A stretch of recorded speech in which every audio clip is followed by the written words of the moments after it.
capítulo 11. Dai a César o que é de César. Os fariseus, tendo se retirado, entenderam-se entre si para enrendoá-lo com as suas próprias palavras. Mandaram então seus discípulos, em companhia dos herodianos, dizer-lhe: Mestre, sabemos que és veraz e que ensinas o caminho de Deus pela verdade, sem levardes em conta a quem quer que seja. Porque nos homens não consideras as pessoas. Dize-nos, pois, qual a tua opinião sobre isto? É-nos permitido pagar ou deixar de pagar a César o tributo? Jesus, porém, que lhes conhecia a malícia, respondeu-lhes: Hipócritas, por que me tentas? Apresentai-me uma das suas moedas que se dão em pagamento do tributo. E tendo-lhe eles apresentado um denário, perguntou Jesus: De quem são esta imagem e esta inscrição? De César, responderam-lhes. Então observou-lhe Jesus: Dai, pois, a César o que é de César, e a Deus o que é de Deus. Ouvindo-o falar dessa maneira, admiraram-se eles da sua resposta, e deixando-o, se retiraram. Mateus, capítulo 22, versículo 15 a 22. Marcos, capítulo 12, versículo 13 a 17. A questão proposta a Jesus era motivada pela circunstância de que os judeus, abominando o tributo que os romanos lhe impunham, haviam feito o pagamento desse tributo uma questão religiosa. Numeroso partido difundara contra o imposto. O pagamento deste constituía, pois, entre eles uma irritante questão de atualidade, sem o que nenhum senso teria a perguntar feita a Jesus: É-nos lícito pagar ou não deixar de pagar a César o tributo? Havia nessa pergunta uma armadilha. Contavam os que a formularam poder, conforme a resposta, incitar contra ele a autoridade romana, ou os judeus dissidentes. Mas Jesus lhes conhecia a malícia, contornou a dificuldade, dando-lhes uma lição de justiça, com o que dizer a cada um seja dado o que lhe é devido.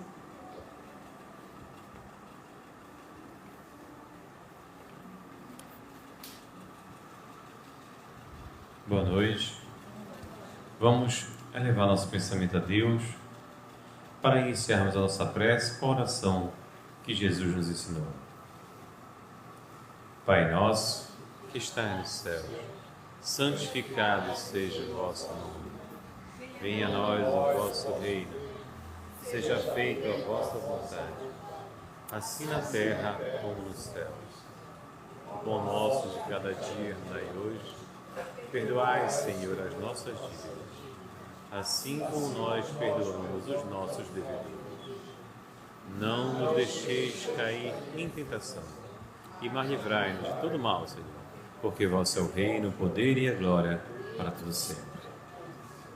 Senhor Deus, Pai de infinita misericórdia, mais um dia, Senhor, estamos aqui reunidos em sua casa, nesta casa de acolhimento a todos os irmãos necessitados, todos os irmãos que procuram a luz no fim do túnel, um esclarecimento sobre o sentido da vida, uma oportunidade, Senhor, de conhecer o mundo espiritual, de ter contato com aqueles irmãos que muitas das vezes já passaram por onde nós estamos. E poder, Senhor, auxiliar nossos irmãos encarnados e desencarnados que sempre procuram esta casa.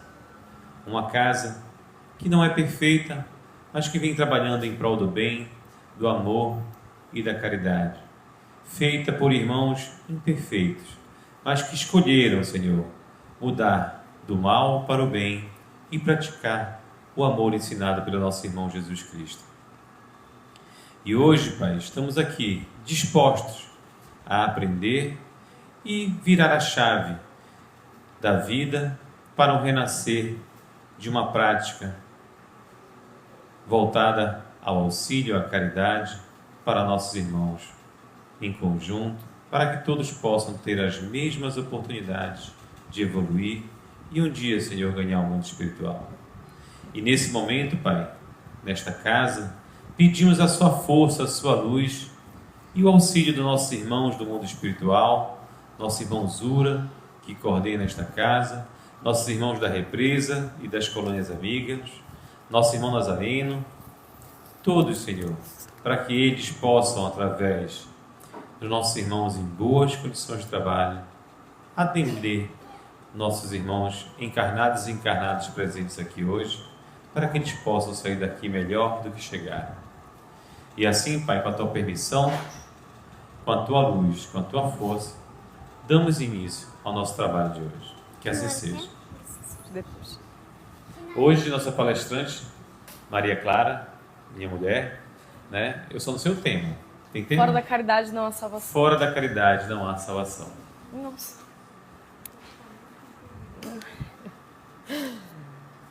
Boa noite a todos. Eu espero nessa noite poder aprender com vocês e que vocês também possam aprender comigo. A lição de hoje é: fora da caridade não há salvação. Muito bem. Fora da caridade não há salvação. Essa frase, muitas das vezes, nos traz a pensar que a caridade ela está correlacionada a um tipo de religião, a um tipo de crença, pode ficar à vontade, a um tipo de algo proveitoso para si. Muitas das vezes, quando nós falamos que fazemos ou desejamos fazer a caridade, a gente faz mais por benefício próprio, para que a gente possa se sentir bem por fazer algo, do que propriamente dito para que o outro se sinta bem ou para que o outro possa receber a caridade.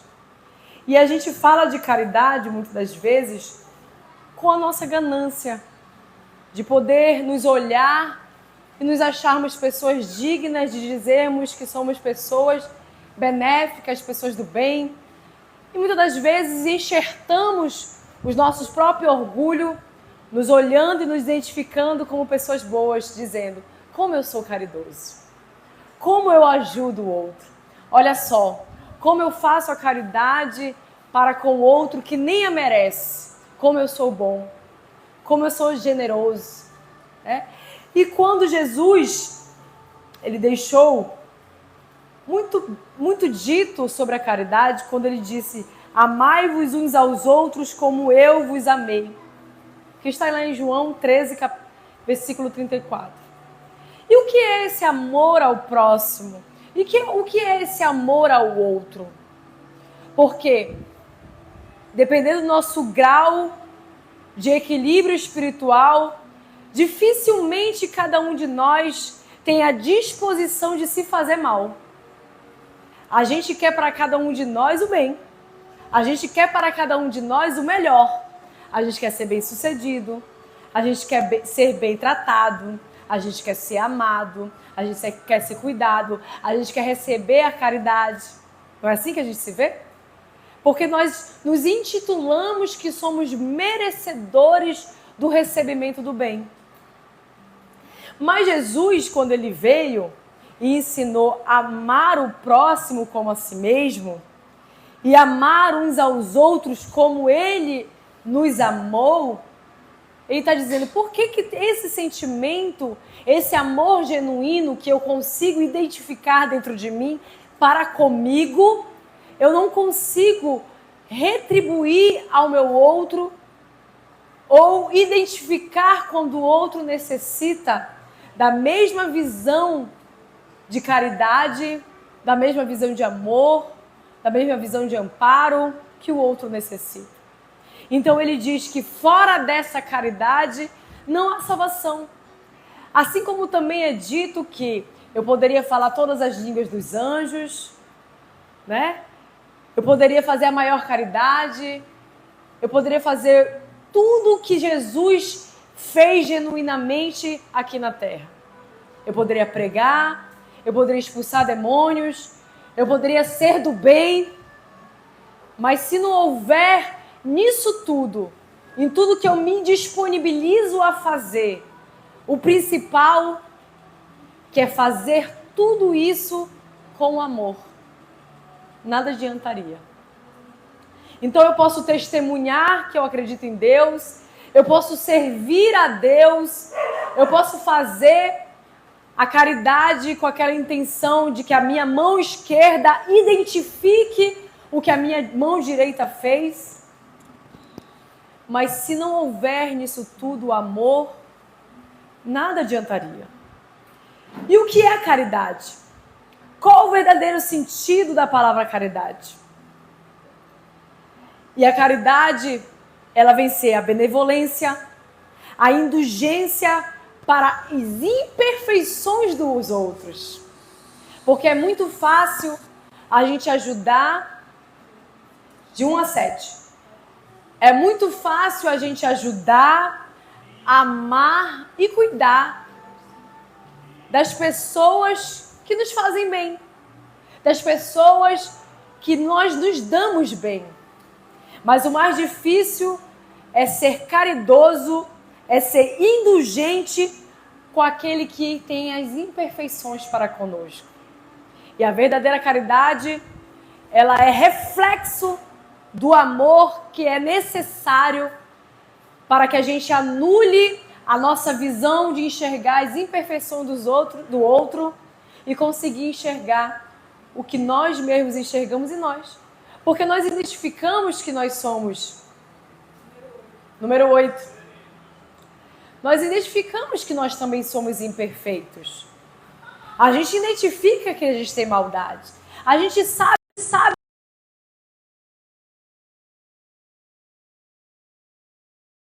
Mas mesmo assim,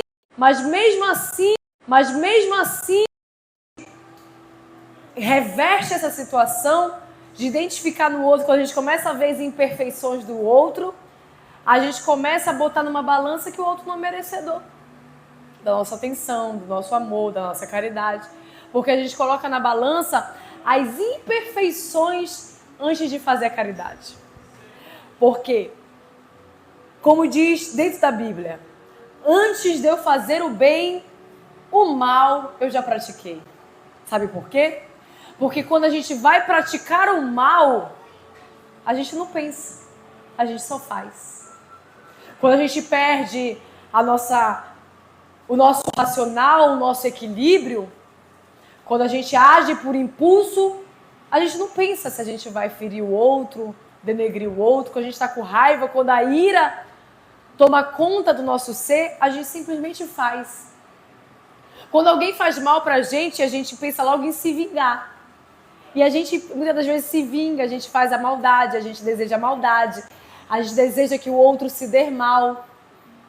Então, antes de eu fazer o bem, o mal eu já pratiquei. Quando alguém me fere, quando alguém pisa no meu calo, a minha reação é agir. Me feriu, então eu vou agir. Eu vou fazer o quê? Eu vou demonstrar que eu estou certo. Eu vou demonstrar que eu sou mais forte. Se me feriu, vai merecer o ferimento. E a gente fica nessa batalha, muitas das vezes, do merecimento de dizer o que o outro merece. Nos endeusamos e decidimos ser deuses uns dos outros. Achamos as imperfeições dos outros, mas não identificamos essas imperfeições da gente. E aí o que acontece? Então, para o mal, eu não penso, eu ajo. Eu não raciocino. Eu me impulsiono. Eu dou o meu repente. O repente toma conta de mim. Já para o bem, eu penso. Eu sou racional. Eu olho para o outro e vejo se ele é digno do merecimento da minha caridade, do meu amor, da minha benevolência. É igual quando você encontra um irmão na rua e ele te pede sujo.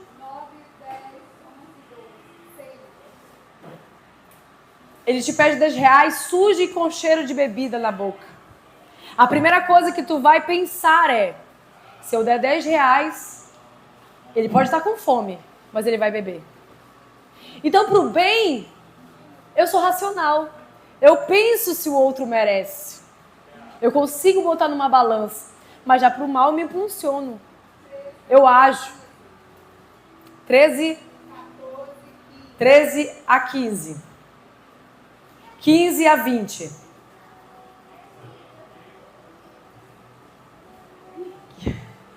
21 a 25. 25 a 30. Tá igual leilão já aqui, né? 25 a 30. Foi? Então, o que é essa caridade? Muitas das vezes a gente assimila a caridade a proporcionar o bem-estar material para o outro, a proporcionar o bem-estar financeiro para o outro. E quando a verdadeira caridade está em pequenas atitudes. É o que muitas das vezes a gente diz.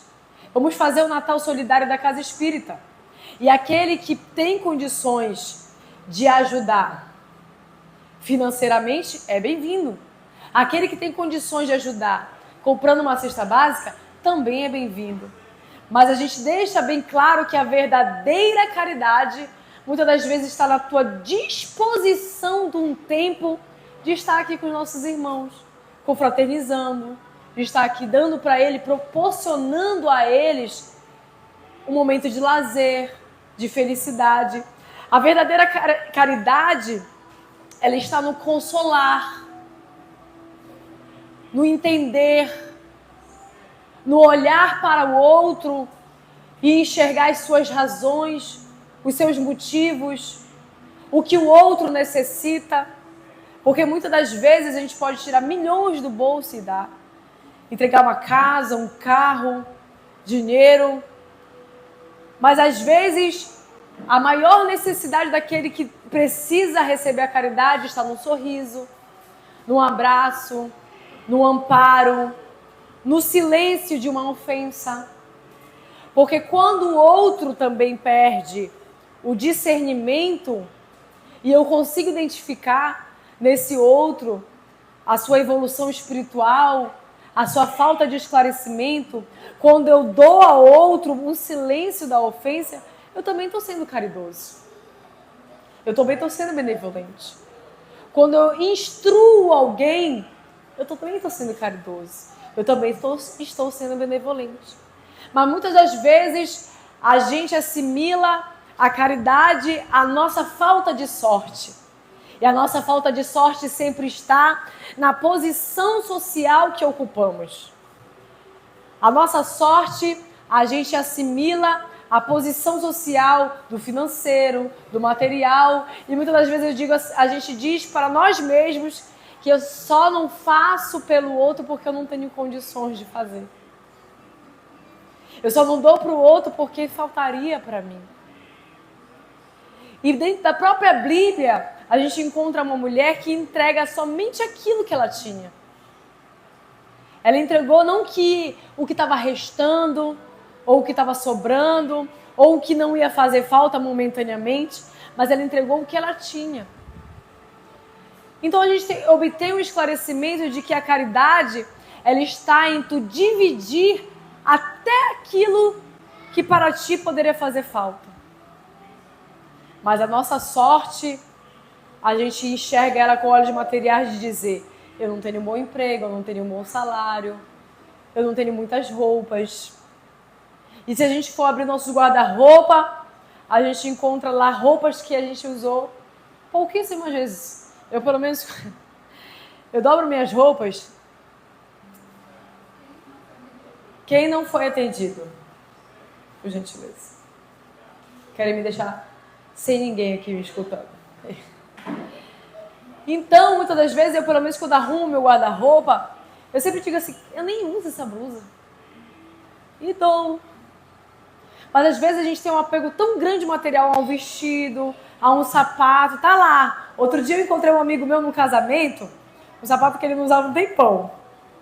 Novinho, né? Aí ele disse, olha, falei, aquilo que a gente não usa, também se desgasta. E se tu não usar, vai se desgastar. E aquilo que muitas das vezes é até preciso para ti, mas que tu não vai usar diariamente, não tem aquela precisão diária. Para o outro é. O outro se calçaria, o outro se vestiria, o outro se alimentaria. Então a caridade, ela muitas das vezes está no valor investido da forma que ela pode ser feita. Ser caridoso é também ouvir, é entender, é justificar. Porque a gente gosta que as pessoas se justifiquem pra gente. Mas a gente não gosta muitas das vezes de se justificar para ninguém. Muitas das vezes a gente diz que não precisa dar satisfação ao outro do que faz com a sua vida, do que deseja, do que não deseja, de como gasta o seu dinheiro. Mas também se justificar é uma forma de ser caridoso. De dizer, olha, eu te tratei assim porque eu me sinto assim. Olha, eu estou errado, mas você também errou comigo. É ouvir. Ser caridoso também é falar. E nós precisamos desvincular o sentido de ser caridoso quando a gente só pode dar aquilo que é palpável, aquilo que é enxergável. E colocar também, por exemplo, Jesus que esteve aqui na Terra.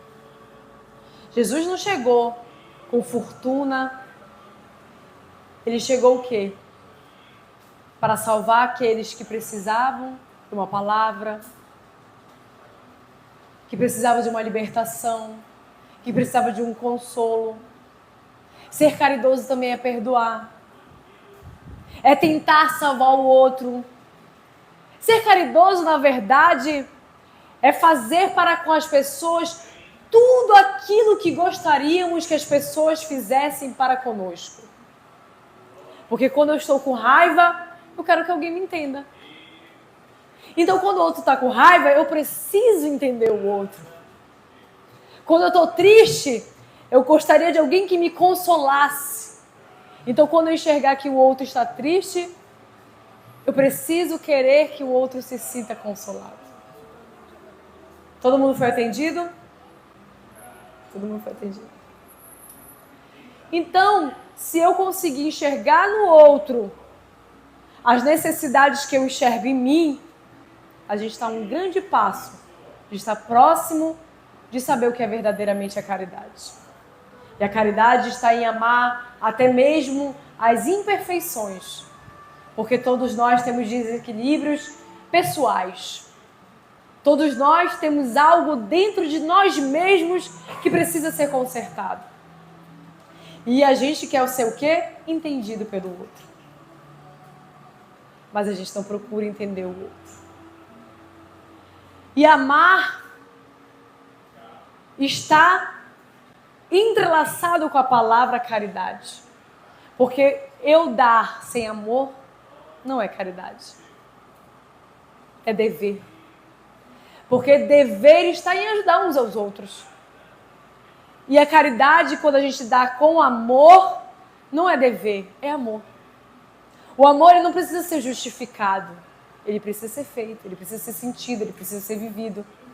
Então, quando eu justifico, eu ajudei fulano porque eu sou caridoso, porque ele precisou, olha como eu sou bom. Eu ajudei fulano, olha, eu perdoei fulano, não merecia, mas eu perdoei. Não é caridade. É benevolência própria. É amor próprio. E o amor para com o outro é quando você faz sem pensar. Igual como eu disse agora. Antes de fazer o bem, o mal eu já pratiquei. Então a gente precisa ter pressa de fazer o bem. Agir, ativar essas energias positivas, nos equilibrar, nos programar para sermos pessoas amáveis, caridosas, receptivas, consoladoras, para que a gente possa dar para o outro tudo aquilo que nós poderíamos receber.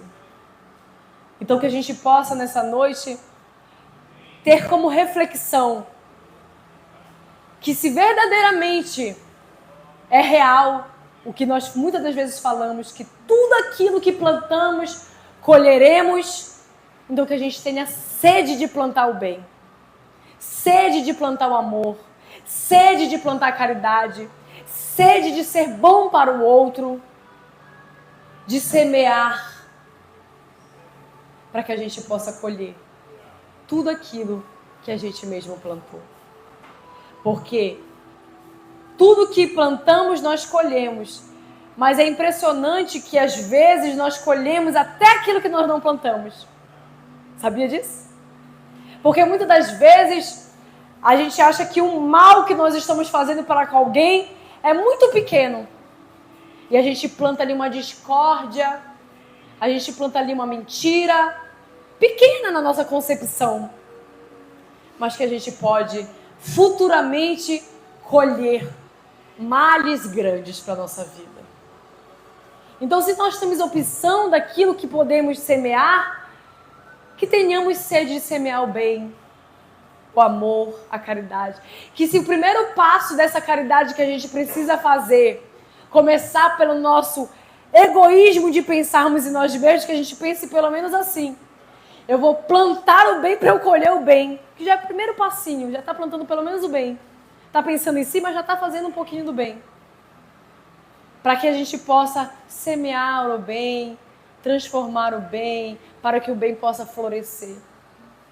E que, quem sabe, um dia verdadeiramente a gente esparrame pelos caminhos que a gente passar sementes sem querer colhê-las para si, mas deixando sementes pelo caminho para que o outro possa desfrutar delas, sem pensar em si mesmo, mas plantar nesse caminho que é essa vida momentânea que estamos vivendo.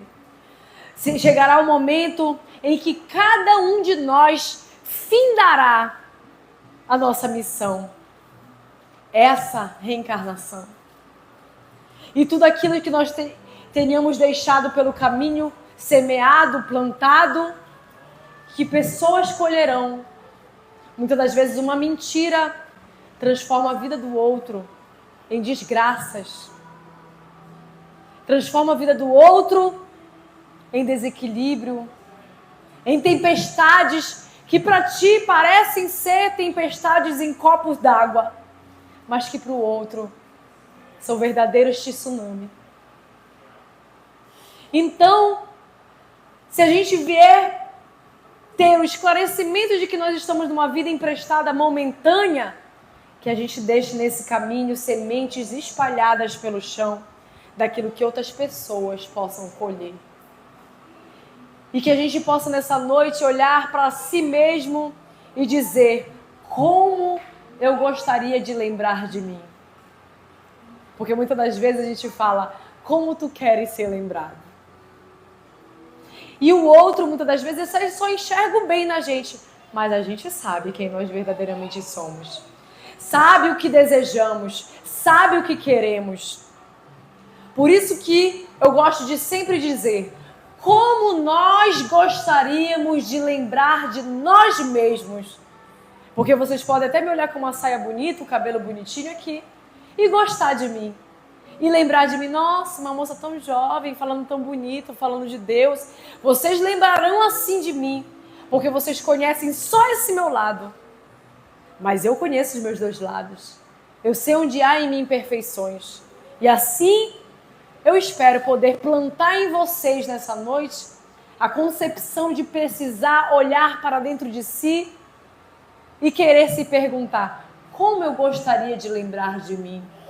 Porque esse corpo material, uma hora enterraremos, ele irá se findar, mas a consciência do nosso espírito, a consciência dos nossos atos, a consciência das nossas escolhas nos acompanhará. E sempre lembraremos de quem nós somos verdadeiramente. Ainda que no dia de hoje eu pense que sou muito boa, em outra vida eu posso ter sido muito má. E quando isso aqui se findar, eu me recordarei de quem eu sou. E eu poderei dizer para mim, eu era assim, mas hoje, depois da minha prova e expiação, me transformei assim. Então que possamos ter sede de lembrar de nós mesmos de uma maneira genuína do amor, da caridade, da benevolência, da paciência e do amor ao próximo. Muito obrigada.